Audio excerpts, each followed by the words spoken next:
ABPचा सन्मान हा मानाचा सन्मान आहे आणि असा मानाचा सन्मान जाहीर करण्यासाठी मला बोलवलं आहेत. माझा सन्मान पुरस्काराचे मानकरी आहेत ज्यांनी भारतीय कलाविश्वासाठी फार मोठे योगदान दिलेलं आहे. असा माझा मित्र वासुदेव कामत.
मंचावर उपस्थित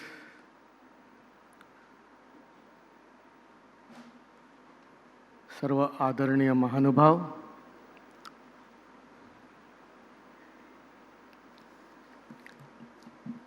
आणि समोर उपस्थित असलेले सर्व चित्रकार.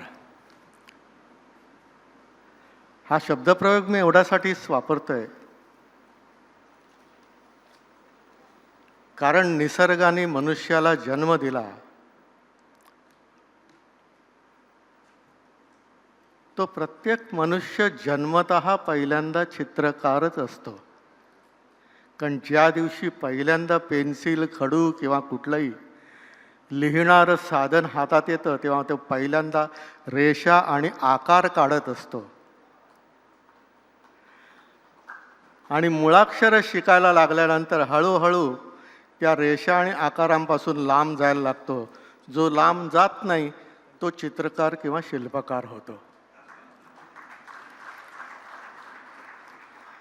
परंतु त्या चित्राची रुची, रसिकता मात्र सर्वांमध्ये कायम असते. आणि म्हणूनच आज चित्रकाराच्या तपस्येचा आज ABP माझा सन्मान करत आहे. मी थोडासा गदगद आहे.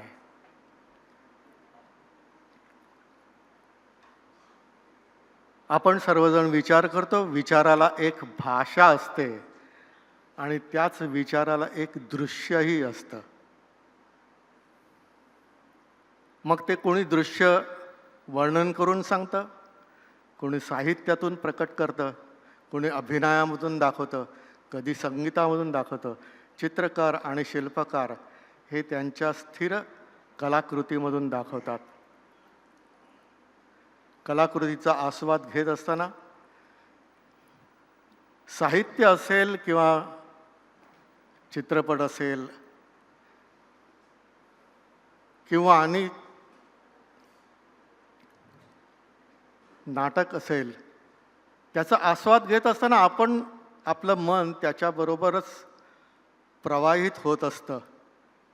चित्र आणि शिल्प असं आहे की ते स्थिर असतं, परंतु त्या चित्रासमोर उभं राहिल्यानंतर आपल्याला ते आंदोलित करत असतं. चित्र हे केवळ पाहण्यासाठी नसतं, ते वाचण्यासाठी सुद्धा असतं.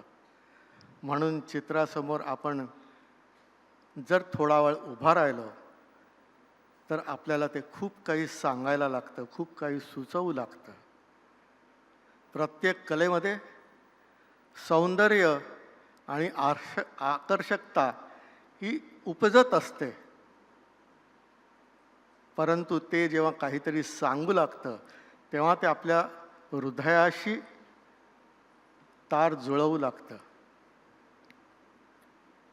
आपण सर्वांनी चित्रांचा सुद्धा आस्वाद घ्यावा, कारण देवघरामध्ये देवाच्या मूर्तीसमोर त्या स्थिर असलेल्या देवामध्ये आपण सर्व काही देणारा आणि सर्व काही आपलं पाहणारा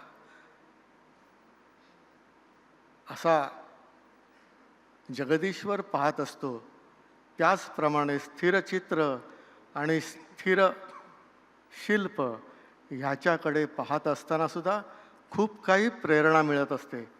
आणि म्हणूनच आदिमानवाने पहिल्यांदा जे भिंतीवर चित्र काढलं तिथपासून ते आत्तापर्यंत सर्व चित्रांमध्ये आपल्याला आंदोलित करण्याची ताकद आहे.